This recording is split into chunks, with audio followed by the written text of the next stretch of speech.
Hello, this is Dr. J. Davidson from drjdavidson.com. I'm excited to welcome you to this very special segment of the Chronic Lyme Disease Summit. According to the CDC, there are more people affected with Lyme disease each year than breast cancer. That's including invasive and non-invasive together. Today, my special guest is Dr. Raj Patel, and we're going to explore mold and Lyme disease along with some other things. But before we do, a little bit about Dr. Patel. Dr. Raj Patel is trained in various natural therapies, including nutritional medicine, homeopathy, herbs, and mind-body medicine. Integrating these diverse therapies with allopathic Western medicine, when appropriate, has enabled Dr. Patel to offer a highly refined approach to healthcare that produces lasting results. Since 1993, Dr. Patel has specialized in helping patients suffering from chronic fatigue, candidiasis, food sensitivities, thyroid, and other hormonal imbalances. Chronic infections and heavy metals are just some of the many conditions that he frequently looks for the root cause of chronic fatigue. Over the years, Dr. Patel has specialized in treating patients with autistic spectrum disorders, ASD, as well as Lyme and other tick-borne diseases. He began working with autistic children in 1999 and to date has helped over 500 children on the road to recovery. Dr. Patel also works with other childhood development conditions like ADD, ADHD, OCD, and developmental delay. He's an active member of the Defeat Autism Now group, DAN.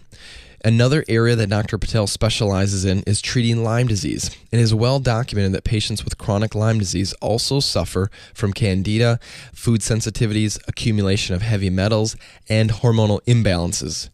With his background in treating these conditions, Dr. Patel has been able to create a comprehensive program in treating chronic Lyme sufferers. He has found incredible success in treating individuals with chronic Lyme disease by combining antibiotic treatment with heavy metal detoxification, food allergy desensitization, and hormonal support.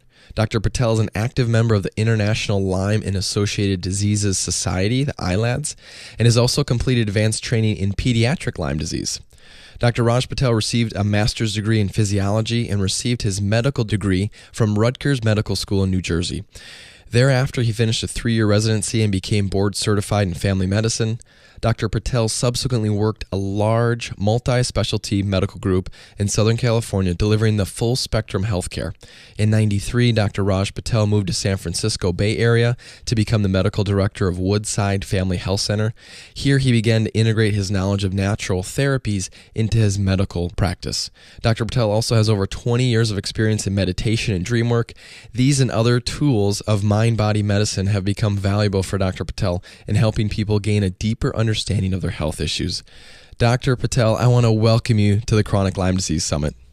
Hi, Jay. It's wonderful to be here. Well, it is just an honor to be interviewing you, somebody that comes so highly recommended for not only your knowledge and expertise, but honestly the results that you've really delivered for people that have been suffering from so many different ailments, obviously one of them including Lyme disease. But one of the things that I wanted to talk to you about today was mold. Can you dive into mold illness and kind of explain what that is?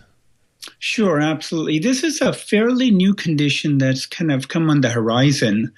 Over the last 10, 15 years, doctors have slowly started becoming more aware of this.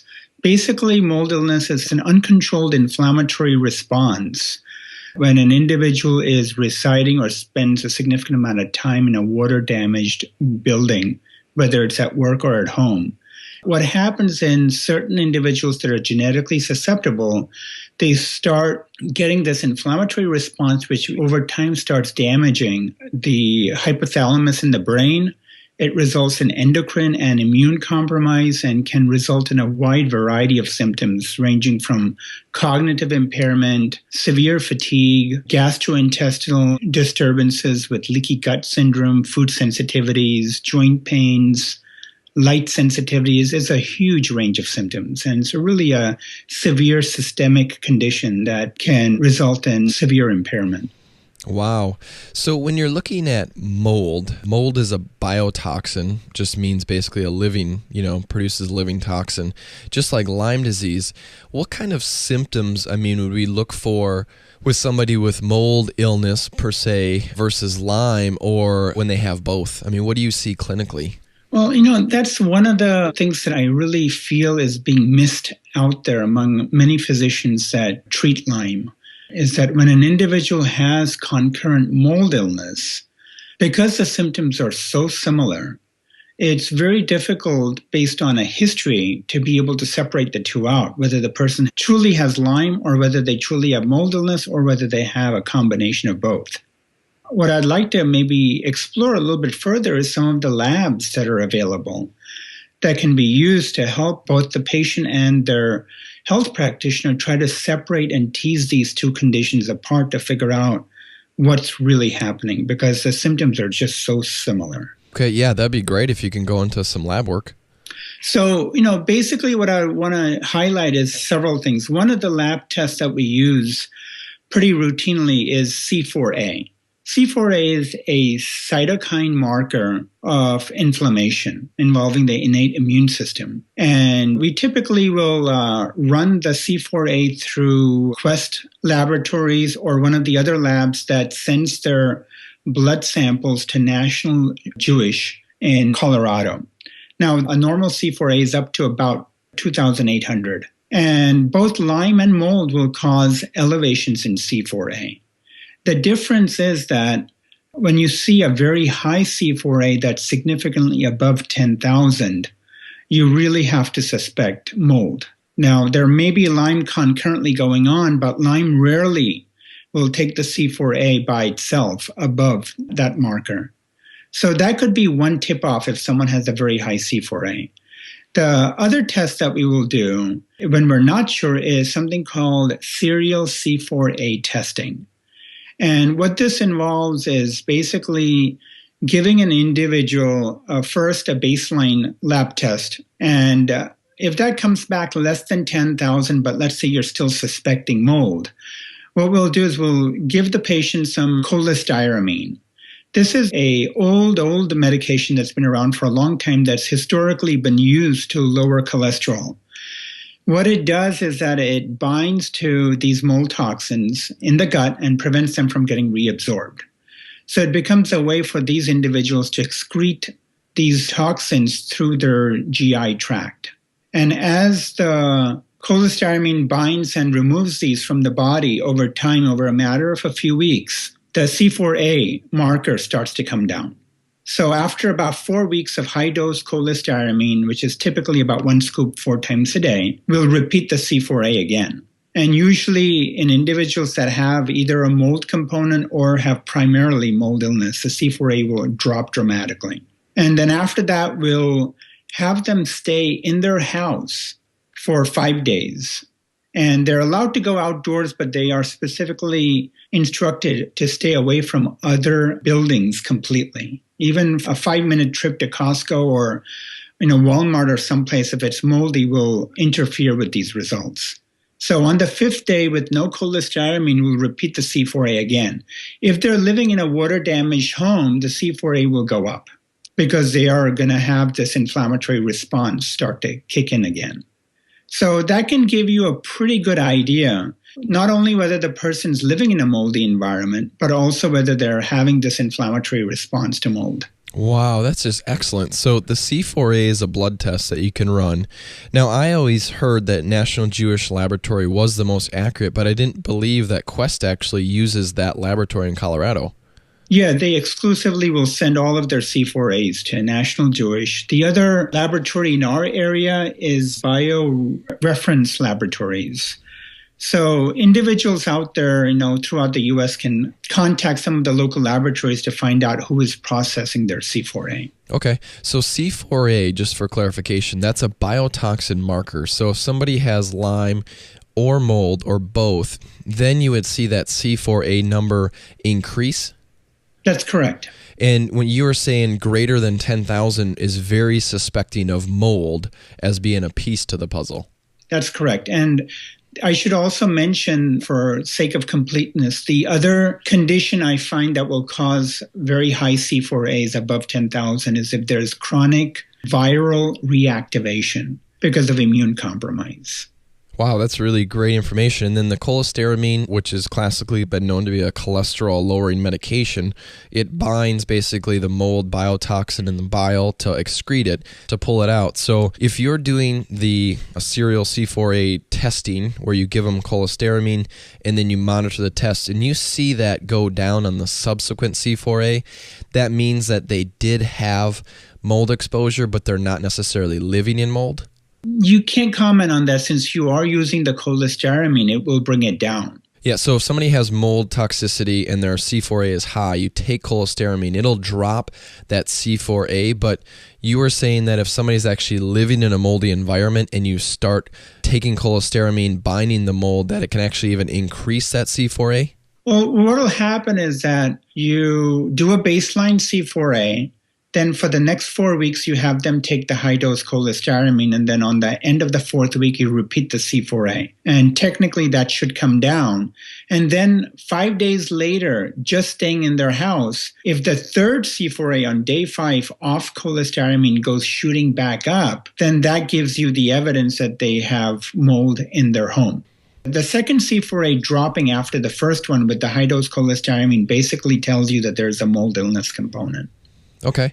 So if somebody is suffering from a mold illness, let's say they run the C4A and they figure out, okay, I have mold illness, what can people or patients do for the mold illness component? Well, I would strongly recommend that if they have identified that there is a mold illness component, that they find a health practitioner, a doctor that has a certain amount of experience. Now, I've learned a lot about mold illness through Dr. Shoemaker, who is a physician out on the East Coast who's done a tremendous amount of research in this field over the last 15 plus years.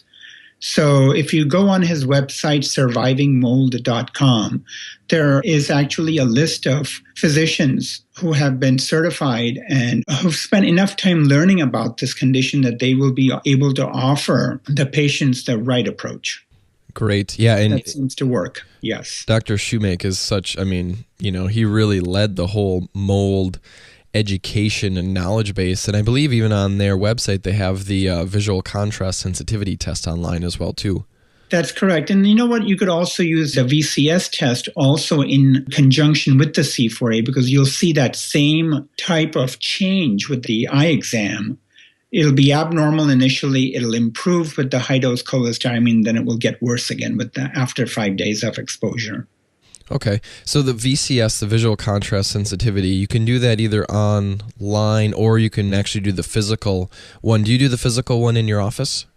Yes, I do. Okay. And I think as a clinician, I think that physical one's a little more accurate, because the computer one, you can kind of cheat and get closer to the screen. So I do like that physical one. If a doctor does have that, I really love that. But it basically, my understanding of the VCS test is that it tests the contrast basically of grays essentially, and that mold exposure to the optic nerve causes inflammation. Then you have a hard time basically seeing that contrast difference. Is that kind of the basic understanding of it? Yes, exactly. And just to note that both Lyme and mold illness, both of them will cause an abnormal VCS. So what you're looking at with this little challenge is actually changes in the VCS, watching it improve with the cholestyramine and then get worse again.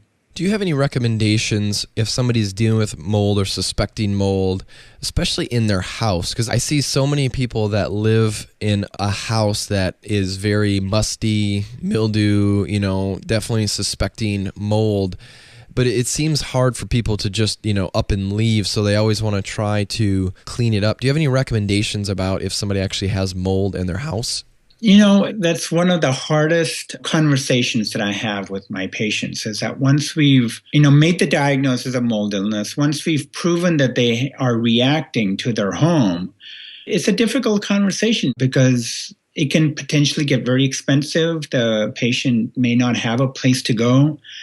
But if you look at the 11-step protocol that has been designed by Dr. Shoemaker, the very first step, which is the hardest step, is removing exposure. And I know a number of people have tried different things, from essential oils to air filters to, you name it. And it really depends on how bad the situation is. If there's a significant amount of moisture damage in the home and they've had multiple leaks, it's really hard because remember, these patients have become hyper-reactive. The more they have been exposed to mold over time, their immune system starts reacting faster, and the reactions are more severe to smaller and smaller exposures. In someone that is in what I would say fully activated with this mold inflammatory response, they have to be in an absolutely impeccably clean environment in order for them to get well. This can be very hard. Is a big piece of them having to be in a very clean, impeccable environment, mold-free, just to allow that hyper response that their body's in from constant exposure, where you said it keeps getting worse, to just start letting it calm down? Absolutely. Because without controlling that inflammation, you're not going to make any progress. If you're trying to treat Lyme and you've got this massive inflammatory response occurring, I don't care what you use, you're going to be spinning your wheels. And I can't tell you how many patients I've seen who've gone through 5, 10 different doctors and been treated aggressively with antibiotics, both oral and IV. And they're either worse off when they started or they may have mild improvements. But for the amount of work that they have done, they're just not going to get fully, completely recovered until that mold piece has been addressed. I have to ask you a question. My mind keeps thinking, how many people are living in mold or are going into buildings, whether they work in buildings or maybe shopping, retail stores that they visit frequently that have mold damage? What would you say the percent of people are really exposed to mold at unhealthy levels? And then I also have to ask a second question is, of that percentage, how many people will actually exhibit symptoms and others that will be just asymptomatic for such a long time?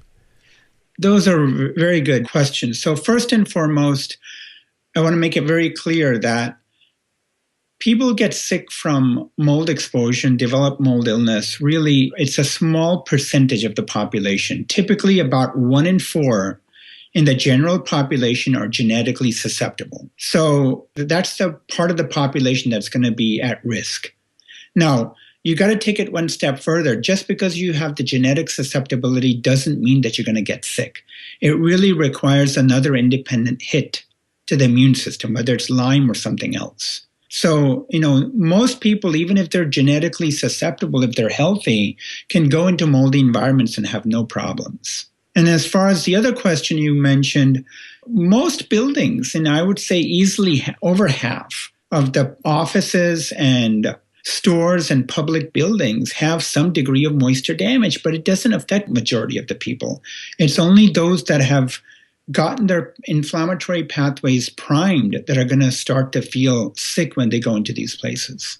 Okay. In the genetic susceptibility, you said 1 in 4, so that would be basically 25% of individuals, which seems to be a huge number, have a genetic. Is that the HLA-DR gene, or is that a different? That's right. Yeah, it's HLA-DRB1, DRB345, and DQ. So these are 3 separate genes. I think they're located on chromosome 6, if I remember right. And certain combinations of those 3 genes is what has been associated with having this increased likelihood. I'm thinking of so many questions just based on what you've said so far, Dr. Patel. What would get classified when you mention hits, where it's like priming that inflammation pathway to start going where you're more susceptible to having like a mold over the bucket flowing type thing? What would be classified in hits? You said Lyme disease would be one of them?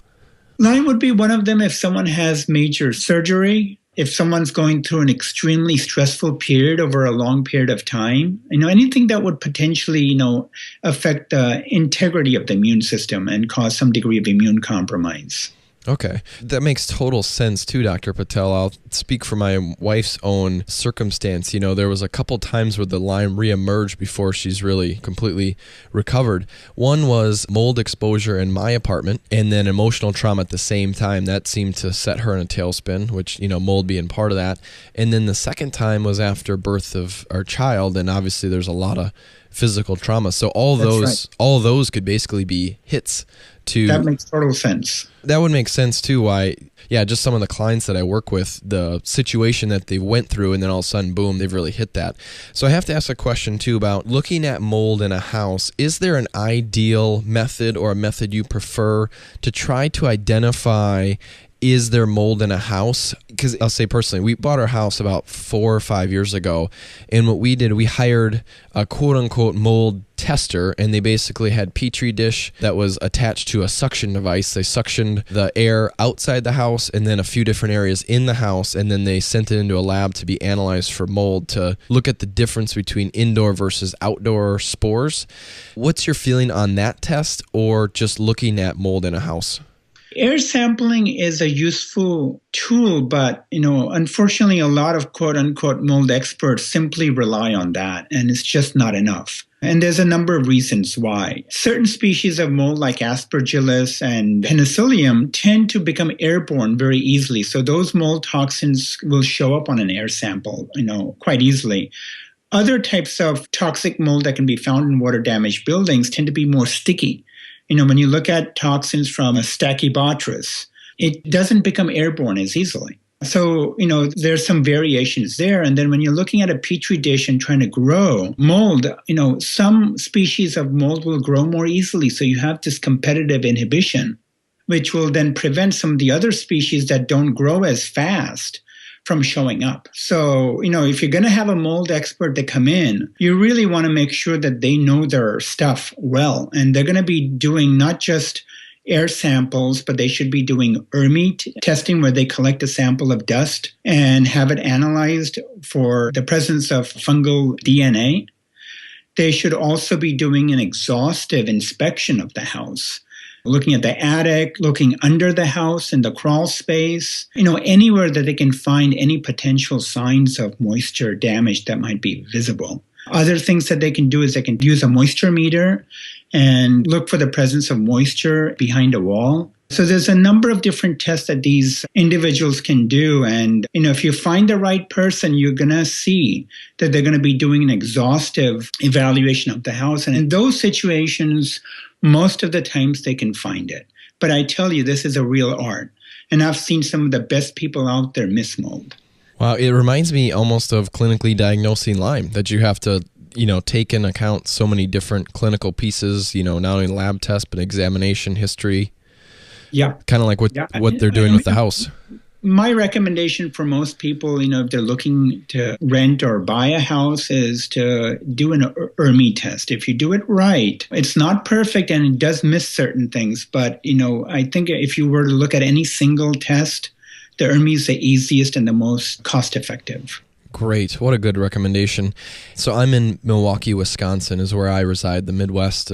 But I have some colleagues in Charlotte, North Carolina, and there's some mold experts that actually utilize mold dogs to sniff.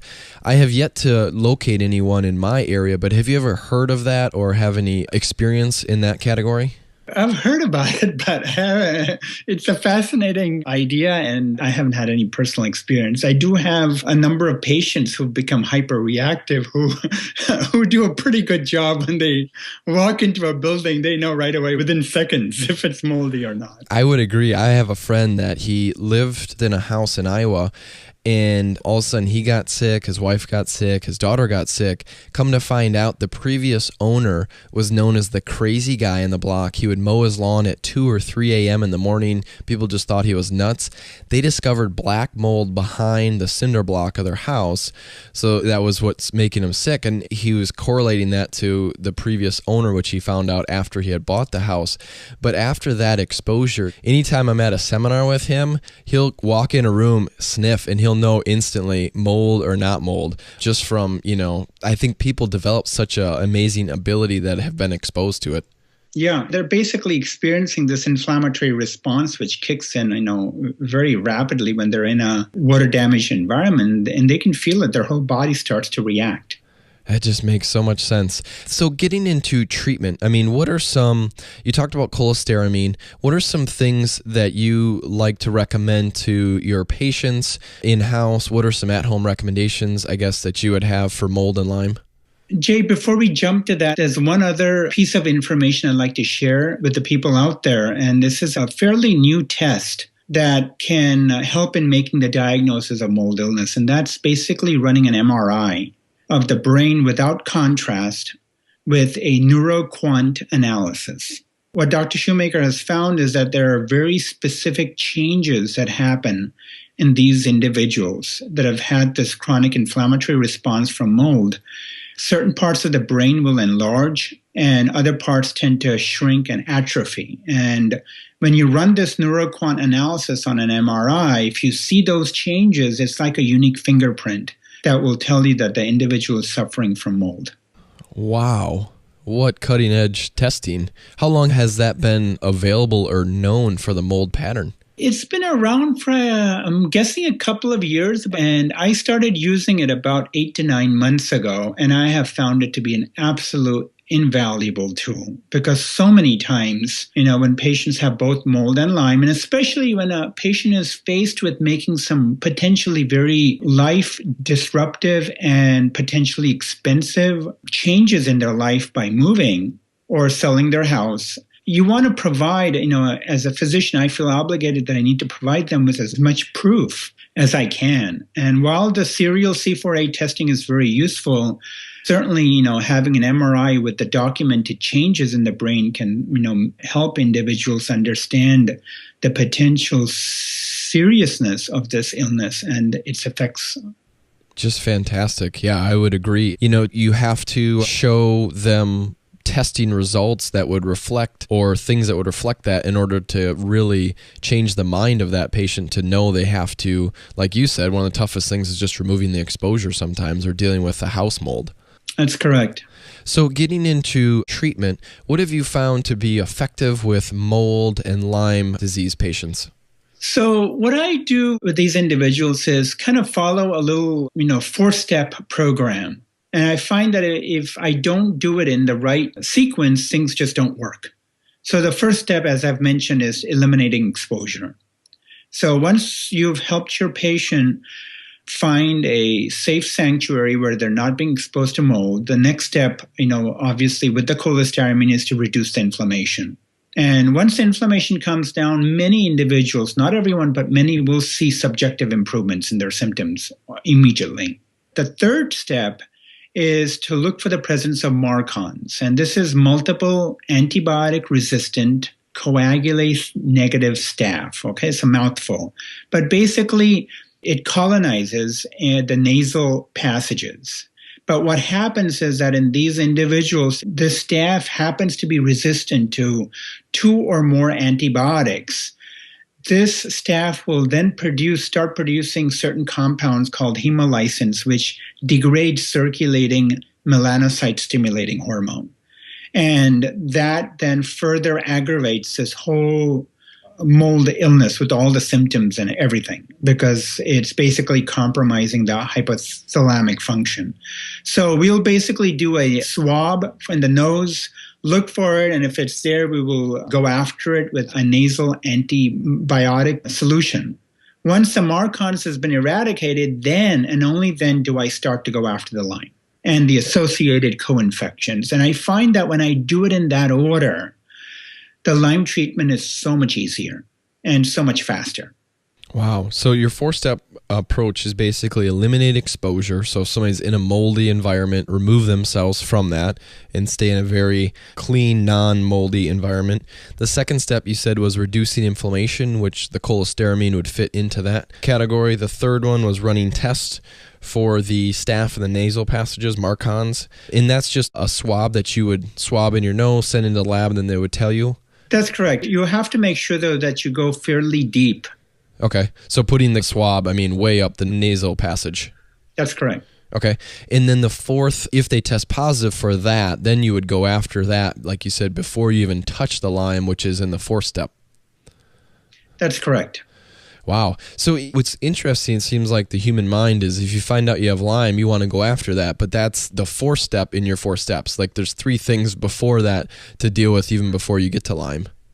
Yeah, these patients, Jay, are so compromised. Their adrenal function is down, their melatonin production has been depleted, so they're not sleeping well. They've got massive gut inflammation, which aggravates, that everything that they eat, they react to. Their bodies are seriously compromised, and going in there with heavy duty antibiotics or even herbs. Some of the herbal blends that we now have for Lyme and co-infections are very potent, and if you don't prepare the body and address the inflammation first, these patients many times will get worse. Yes, I would absolutely agree. So walking, when you analyze a patient, you take them through your 4-step approach. What do you find in their recovery? Like, what's the time frame? What do you see as a clinician?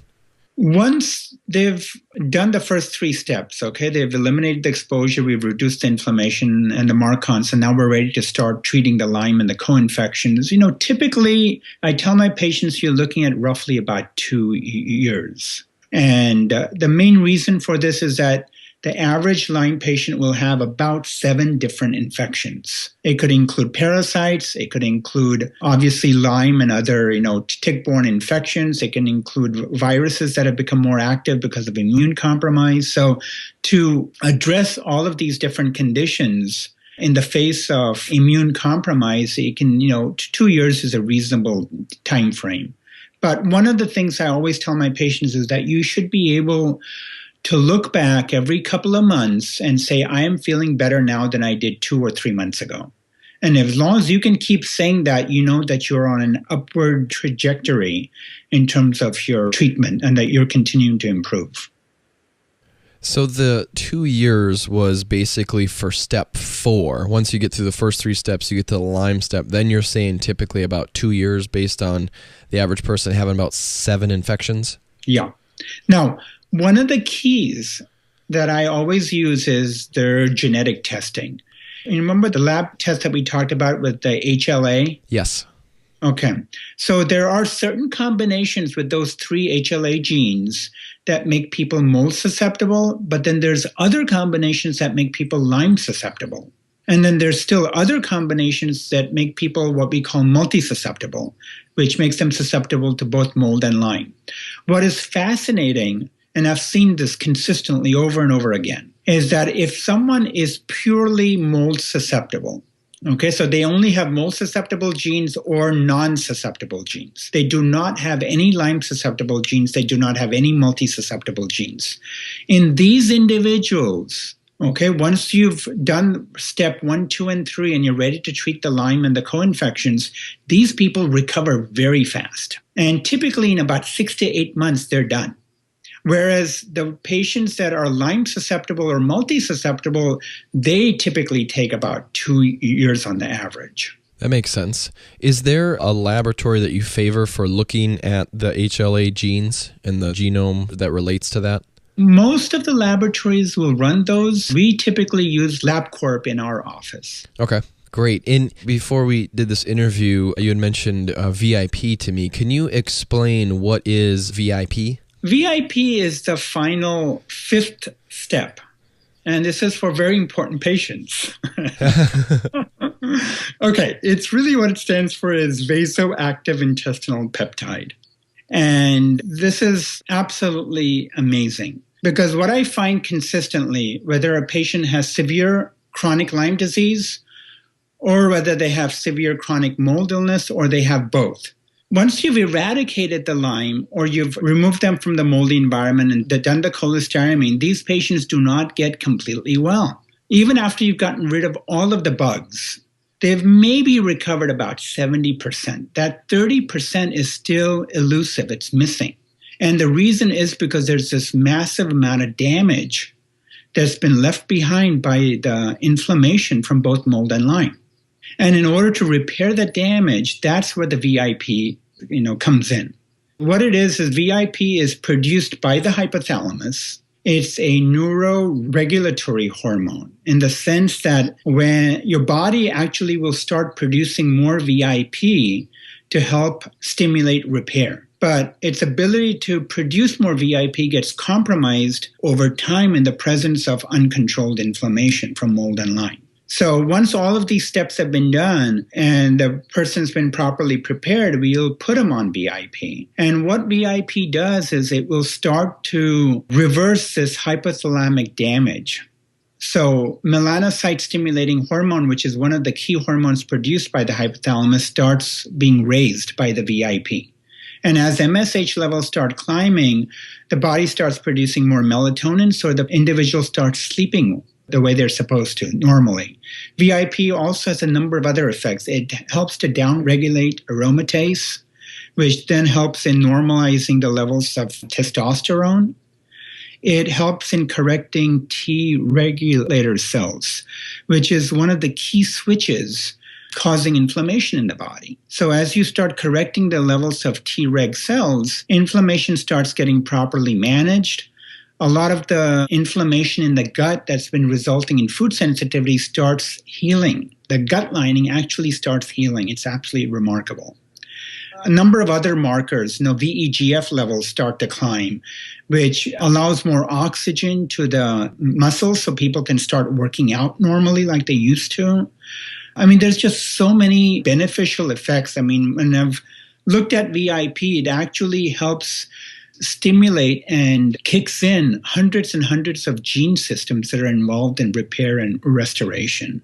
So over a period of about 4 to 6 months, as people are treated with VIP, they are able to start regaining that 30%. And many times patients are, by the time they're done with VIP, they feel better than they've felt in, years and years.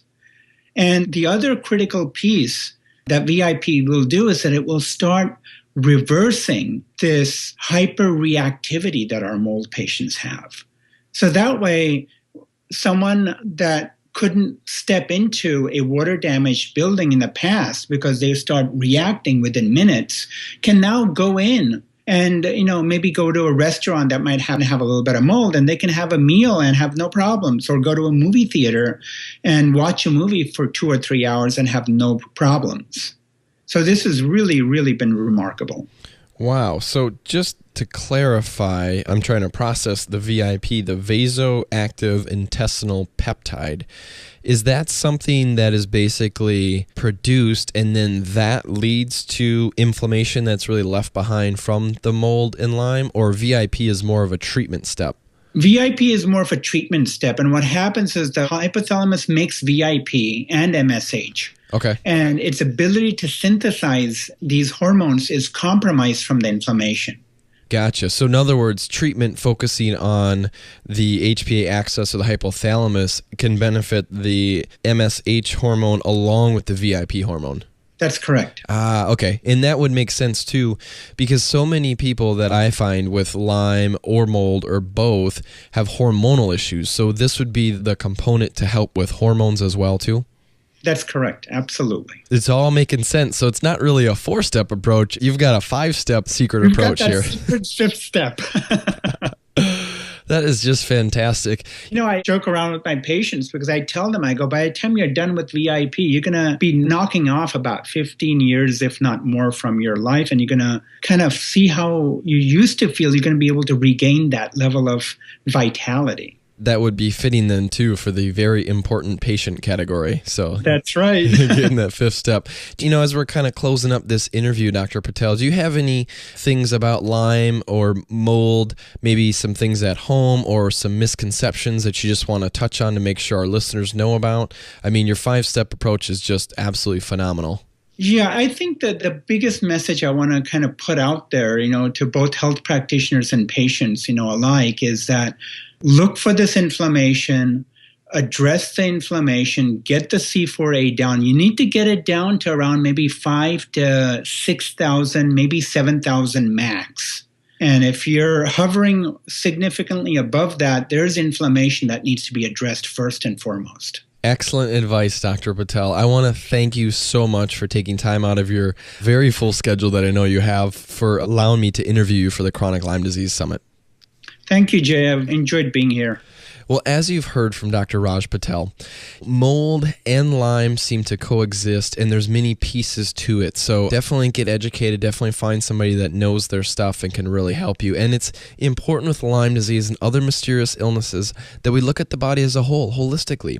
And Lyme is more than just a tick bite. So definitely take this life-saving, life-transforming information home with you by clicking on the banner beside or below, and definitely share this with your friends and loved ones. If you're seeing a practitioner, definitely let them know that mold might be a possibility as well too, or have them look into it for you, as Dr. Raj Patel went through. So, and don't forget to visit his website. Dr. Raj Patel's website is his name, Dr. Raj Patel. So Raj is RAJPATEL.net.